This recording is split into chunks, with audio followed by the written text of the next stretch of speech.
welcome back to a special Otter Talk episode for this week. We're going to bring on two more student athletes, this time from the Ottawa Braves softball team, Amber Flummerfelt and Casson Rasmussen, two of the greater pitchers on this softball program. Welcome back to another Otter Talk interview. I've got two softball pitchers with me, Amber Flummerfelt and Casson Rasmussen. Hey, how are you two doing this morning? Good. How are you? How's your day been? You know, a little hectic. Yeah. The whole action, yeah. So just getting right into it, you two are having phenomenal seasons. Is it safe to say this is probably your best seasons? For me, definitely. Yeah. I mean, it's not every season you throw two perfect games. Yeah, that's true. So going off of last year, how do you think that last year's kind of ending is fueling the fire for this year? I mean, we have a lot of expectations, so I think that fuels the fire a little bit, and we all want to get back to Georgia, so that also fuels the fire, and also teams getting ranked higher than us, so we want to go out and I want to face those teams, so that kind of adds a little bit more too. Yeah, that's kind of what Kent talked about. It was the whole expectations thing. Yeah. Obviously, career years in terms of opponent batting average. You think you've kind of cracked the code on the mound about how to get certain people out at certain times? It really just depends on the team, but usually, so my catcher, Jill, calls pitches for me, and all she really has to do is look at how they're set up, and we can usually have a pretty good approach to get them out. That's great. You know, it's always good to have that rapport. I caught a little bit, so I know a little bit about how that works with pitchers and such and such. Getting into a little bit more deep questions, how do you think Ottawa has impacted your time here? You've been here for 2 years, and you've been here for 6. So how do you think Ottawa's kind of rubbed off on you? Oh, gosh. I've definitely met some of the best people that I've ever met in my life, just going to school here and playing here, so it's had a huge impact on me. Yeah, I have to say the same. Education-wise, and I met some of the best people, my best friends, so... Yeah. And you being from California, how was the move? I know you spent a little bit of time in Texas. How has it been? I know you probably adjusted in junior college, but yeah, it's a little bit different. Yeah, I mean the weather, obviously, it's a little cold, and the wind. I think that's been the not a lot of wind in San Jose. Yeah, Santa Cruz area. That's definitely been the hardest adjustment. Definitely that, but other than that, from Texas, it's not really. Yeah, a little bit of the same. Yeah. And then last couple of questions here. You know, what kind of legacy do you think you guys have left behind? Obviously, you are having 2 perfect games. Probably the only pitcher on this softball program to throw 2 in one season. And then you being here for 6 years and having your impact for that long. What kind of legacy do you think you're going to leave behind? Well, I think we kind of set a standard now. Before it was Molly Morgan, and that was kind of always the goal, is to be as good or better than she is. So I think we just set goals for other pitchers that are going to come up for that they want to meet. So yeah, and I mean, I've watched this program, we've had a winning program for a long time, but I've watched this program go from one that's not even on everyone's radar to one that's feared, and that's been really fun to be a part of. Exactly. Yeah, that's always the goal, to be that national force where every year they're putting you up there, and it's a continuous target on the back. And then finally, what are your plans after this year? I know both of you are seniors graduating. So I plan on teaching. I want to teach physical education. I actually had my first job interview today, so... Oh, yeah. So a double dipping. Yeah. An Otter Talk and an interview. Yeah. And I'm planning to move back to Texas and work for my dad. So Texas kind of grew on you a little bit. Oh, yeah. That's great. All right, well, thank you guys so much for coming on, and congratulations on the seasons, and good luck going forward. Thank you. History on back-to-back weekends for the Braves softball team as they would take on the Mound Builders for Senior Day. Casson Rasmussen would throw her second perfect game of the season on Senior Day. You can't really write any stories better than that. We just talked to her on the interview about what that really meant to her.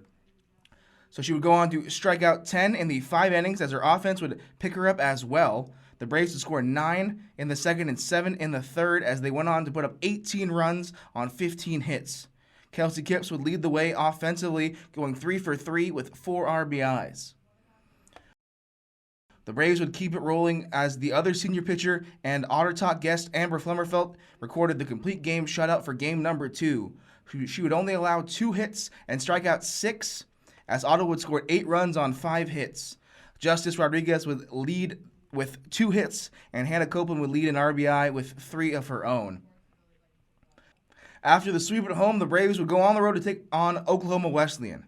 Offensive outbursts coming in 2 innings from both teams would see 7 runs scored between them as Ottawa fell to the Eagles in game number 1 4-3. Hannah Copeland would homer in the 4th to bring home all 3 runs in the losing effort. Game number 2 would see the Braves jump out to an early lead before tacking one on late to hold off the Eagles in the 3-2 victory. 5 players would break into the hit column as Madison Bunfield would collect a game-leading 2 RBI. Amber Flummerfelt would record her 2nd straight complete game, and the Braves would split the series with the Eagles. Softball is now 20, 9-1, and 10-2 in the KCAC, and will compete twice this week, facing off against St. Mary on Saturday and Bethany on Monday. Baseball, after losing their last series, will look to return to form against Kansas Wesleyan. Game number 1 would see senior Stephen Norrell throw his first complete game of the season, as well as record a season-high 12 strikeouts. The Braves' offense would need to come from behind and would do so, and in the 8th inning, when Luis De Leon and Logan Zazaya smashed RBI doubles to give them the late lead.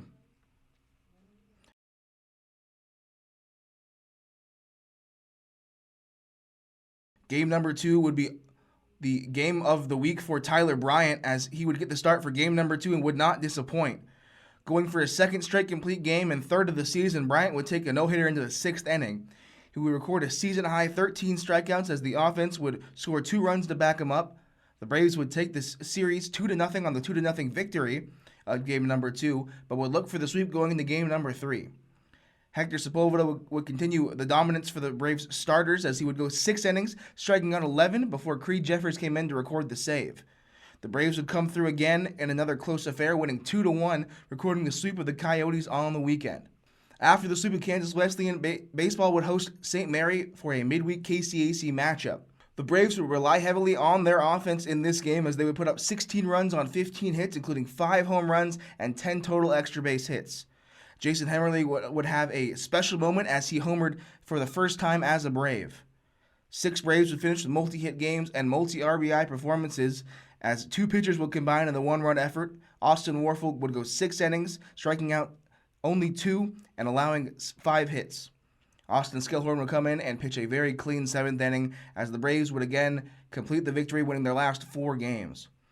Baseball finishes the week 28-5 and 16-3 in the KCAC. They will host Southwestern this weekend and Avila on Tuesday for the KCAC midweek. 2 games away from home this week for men's lacrosse, going to Marshall, Missouri and Leavenworth, Kansas.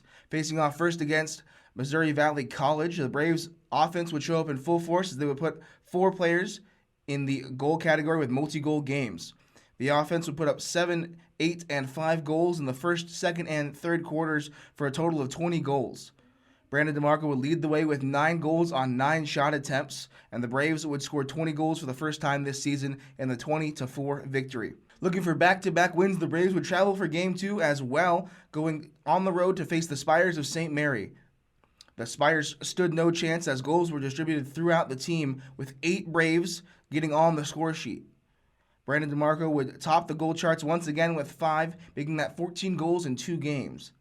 Ottawa would explode for 20 goals for the second time in back-to-back games as the offense is really clicking heading into the last 2 tough games of the season. Men's lacrosse will conclude their season with 2 tough games as they'll face number 3 Cumberland and number 8 Benedictine. The Braves, now 9-3 overall and 9-1 in the KCAC, take on those 2 matchups this next week as they round out their season. Women's lacrosse on the road for 2 games, facing Culver Stockton and St. Mary. Much like the men's lacrosse team, the women's lacrosse team would rely on their offense as well, scoring 19 goals in game number 1 against Culver Stockton, allowing just the 7. Mackenzie Simmons would lead the Braves with 7 goals, and Quinn Crandall had 3 goals with 6 assists. The Braves outshot Culver Stockton at 32-19 in the 19-7 victory to grab game number 1 of the week. Going on the road yet again for game number 2 against St. Mary, women's lacrosse would again put up a high number of goals, putting up 23 goals in game number 2, allowing just the 1 in the first quarter. They would score 9 in the first, 6 in the second, 3 in the third, and 5 in the fourth quarter to put up a very loud, very large 23-goal win. Cecily Anderson would lead the Braves with 8 goals as Quinn Crandall finished with 5 goals and 6 assists. The Braves outshot the Spires 34-7 in the large victory, going for back-to-back wins. Women's lacrosse with one game this upcoming week, Tuesday, April 12th, against the number 6 team in the nation, Benedictine, to finish out their season. Men's volleyball completing their season after a great run to get to the GPAC Conference Championships. They would host the University of Jamestown, the number 7 team in the nation, but would fall 3-0.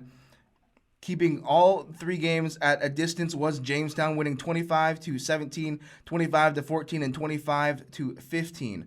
The Braves would finish their season 15-10 and almost were able to complete a historic run in the conference tournament. The men's volleyball team would see their efforts received in the all GPAC teams, as 8 Braves were named to the all GPAC teams. Women's tennis looking to continue their winning streak as they would face Bethel College and Sterling College this last week. They would take a close matchup in North Newton, Kansas against Bethel College, winning 4-3, and would come home to face Sterling College this last Thursday. They would win 4-1, completing their 5th straight win, as they are absolutely hot on the courts. Just the one match for women's tennis this upcoming week, facing Friends University at home on Saturday. Men's tennis also in the winning ways, as well, as they would face Bethel College and Sterling, going on the road to North Newton, Kansas to face Bethel College, winning that game 5-2, extending that winning streak to 3, and would look to extend it to 4, going back home for Sterling College. They would absolutely shut out Sterling College for a dominant performance, winning that game 4-0. The one matchup coming up for Braves men's tennis, facing Oklahoma Wesleyan at home on Saturday. Women's golf competing in the Park Invitational this last week, as Kayla Capps would earn 5th place in the tournament. The Braves would place 6th in the tournament as they completed their 2 rounds, finishing with an overall score of 747.